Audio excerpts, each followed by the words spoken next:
Hey, this is Matt. Once again, we're about to another video, and this is a paid request for Business of Fear. Thank you so much for that.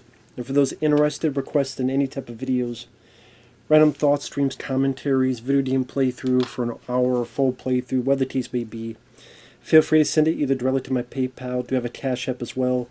Links are down below in the info box, and I will get to it as soon as I possibly can. So thank you for that. And this is for Blue Vengeance, a 1989 film that I never even heard of. I never knew this film existed. I guess it's a film Vinegar Syndrome actually put out recently. Well, not recently, but a while ago. This is one of those films that I think if you're big into cult films, you may get a kick out of it. For me, there's elements I liked, elements I didn't. Overall, I thought this is a film that I wish had a bigger budget and better talent behind the scenes. In particular, the actors they got, because I wouldn't say I would want to see a remake of this, but this is potential that wasn't matched, if that makes sense. Because the setup is kind of interesting and fun in a way where this guy who's a killer, he was in an asylum. He tries to end his life by hanging himself. They stop him, try to fix him up, and he has these weird dreams where he is like a warrior fighting a knight, and he's got a sword and looks like a hubcap that's supposed to be a shield, and there's fog around, and as if from the days of yesteryear, the knights. As he visualizes this stuff, he kills the doctor and another guy, and as they die, he escapes, kills a few people along the way. Granted, the blood, the gore, you don't get to see a whole lot of it. Now, maybe that's because of the budget.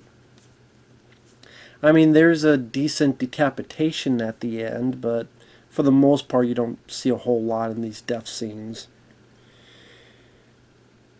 And as he escapes and is killing a few people, his goal is to find these former band members of this record that he loved, which I think they only released one album.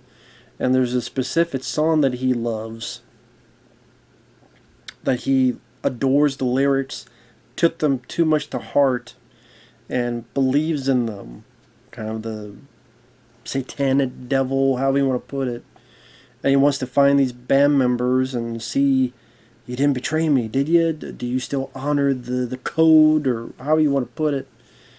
And if they don't, he kills them. So he's hunting these band members one by one. So it's kind of a slasher film, but then it's also this cop movie where the cop arrested that killer when he was a teen, but during the arrest he accidentally killed his partner because all these strobing epileptic type of lights and mirrors, and he thought the killer was there, but he screwed up. So he wants to catch this killer, which for some reason the cops, because they found some car that was on fire in a body, they just assume it was the killer. But the cop doesn't believe that the killer's dead. While he's on his investigation, he finds this punk lady, her name is Tiffany, who ultimately helps him out as they go search for this killer. And like I said, there are moments of weirdness that you can see why I got a little bit of maybe a cult. Although I'd never heard of this film before, so I don't know how much of a cult it would be. Because, like I said, the setup of a guy who's a heavy metal guy, he wears these, I think at one point he wears a Kiss t-shirt or some band, I forget. Kiss or the Ramones, I forget what t-shirt it was.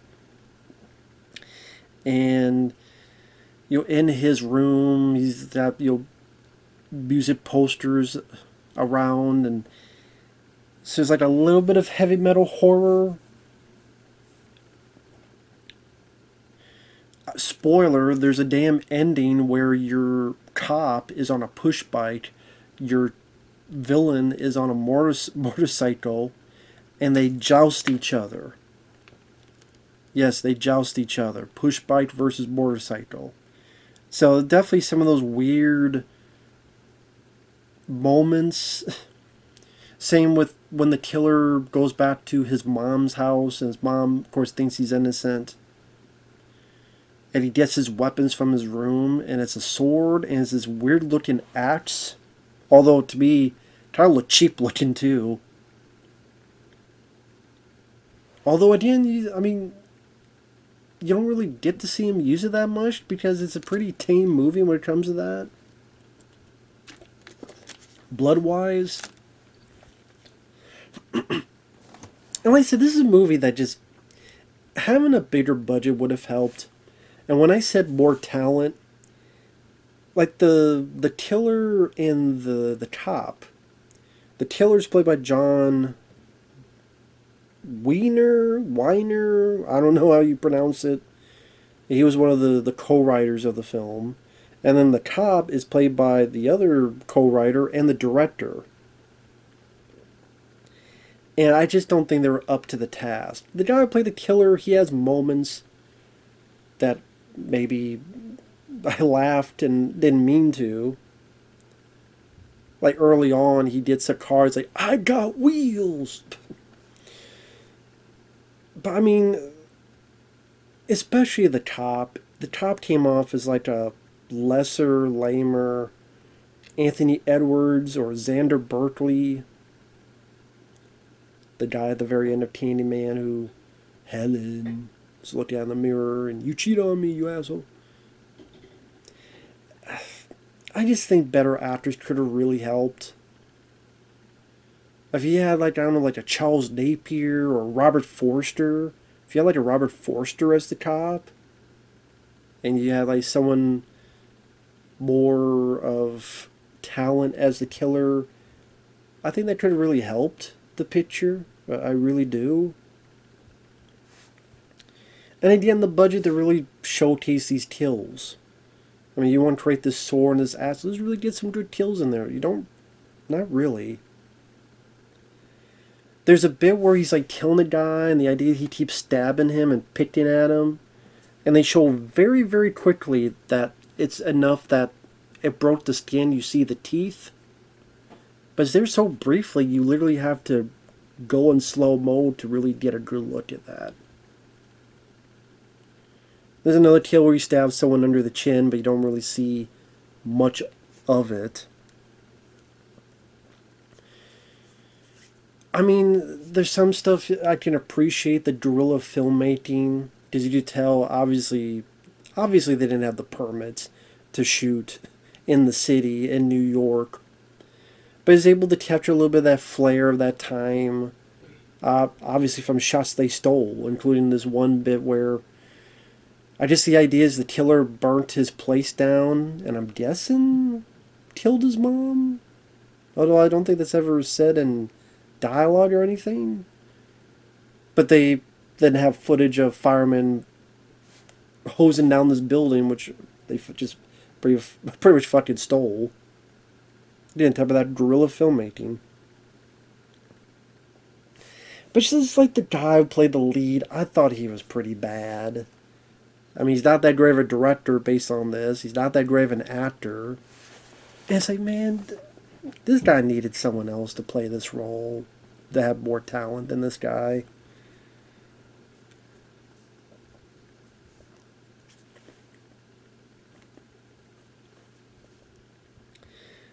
I'm trying to think. The girl who played Tiffany, I actually didn't mind her. I thought she did fine.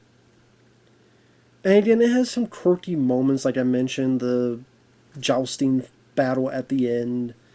There's a bit where in a junkyard, the killer has a crossbow and is attacking the cop with a crossbow. You know, there's shots, that they try to steal. Like, for example, there's a foot chase where they're going through the subway and then going up top and then running across a bridge. That, again, with the low budget they had, they were pretty much stealing these shots and hoping a cop doesn't come by to make him stop.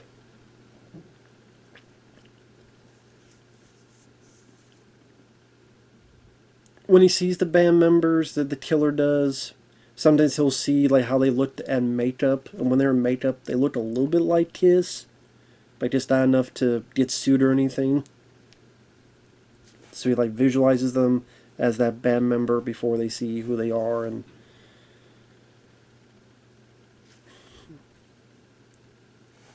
there's some stuff that doesn't make sense throughout the film.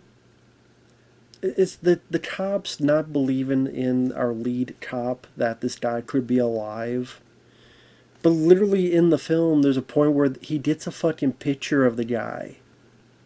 And I'm sitting there going, why you show the cops this picture that you got of this supposedly dead person that you got from some security camera, however the fuck you got, show the cops that. Show the prison that. Show the guards that. Yep, that's him. If it's, well, the cops can't recognize him because they last knew him when he was a teen. They actually do keep those kind of records. And with, I don't know, was 7 years or whatever. I know people change, but not that much in 7 years that you can still somewhat recognize them. Case in point, I've been on this channel since fucking at least 2010. That's 15 years. Jesus, at least on this channel.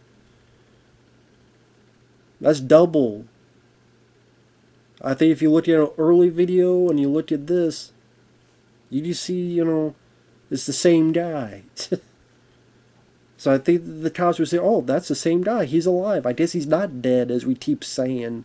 But for some reason, this lead cop won't show the other people the fucking picture he got of the goddamn villain, of the goddamn killer. You think he's dead? Then what the fuck is this? Is this taken from beyond the grave? But no, he never shows the picture.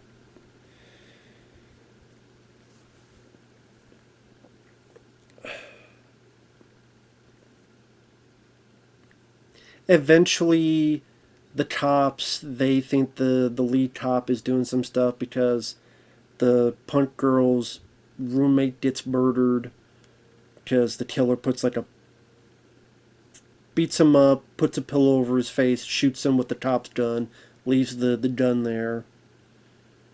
Of course, you'd have to wonder, why was the gun left there? If he's such a cop, like, why would you just leave the gun there? I don't know. You think that would arise some suspicions. But anyway.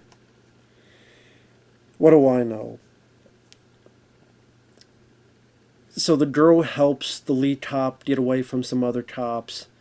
They find what's going on, that this guy's going after these band members. They find the last guy. They stop the killer before he kills that guy. They chase through the subway, chase over the bridge. What's funny, there's a point where he pretty much tells the girl, go get him.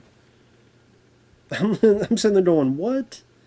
You're a cop and you're telling a citizen, go get that fucking serial killer? What the fuck? Okay, what a great guy you are. And then she goes off, and then she gets caught. So eventually he's got to go find her. The killer has her head stuck with a drill going towards her. The cop kind of fighting the killer, but he gets beat up a bit. She thankfully has this Walkman, plays the song that this guy's obsessed with, which gets him distracted. So the cop does like this and makes the guy stab himself. And I'm like, that's it? But no, then you realize he's still alive, and that's where you have that big jousting bit. Which the cop didn't really do anything. I mean, he was doing jousting, but he didn't really get any hits on the guy. It's just Tiffany put some wire, and then when the killer goes by, gets his head cut off. So I don't know, the cop didn't really do a whole lot, honestly. I guess you could say he got there so the girl can, they both worked together and stopped the guy before she got killed. So I guess technically the cop did that, so that's not fair to me to say. But it seemed like you would want the cop to kill the killer in this instance, but whatever. Like maybe with the joust, he hits the guy flies back, and maybe she put something where he could be impaled on or something, or I don't know.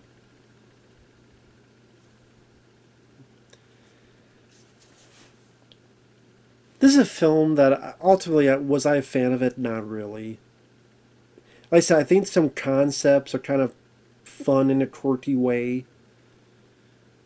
The style of filmmaking, the guerrilla filmmaking, I think some people can appreciate that. Again, seeing how New York was in the 80s. But I mean, honestly, if I want to watch this kind of film, I'll watch Night of the Juggler. Which, when is that coming out? Come on, Tino Lorber. I know the guy who runs Tino Lorber, he's a huge fan of that film. So, eventually it'll come, but would like a release date of it. But I'd just rather watch that. Or, you know, some Charles Bronson films or something of that nature. It's just, it could have been a lot better. I would say if you've never seen it and you're curious about it, sure, there's some moments you could smirk at, but it wasn't for me. With that said, thanks for watching. Take care. We'll see you guys later. Bye bye for now.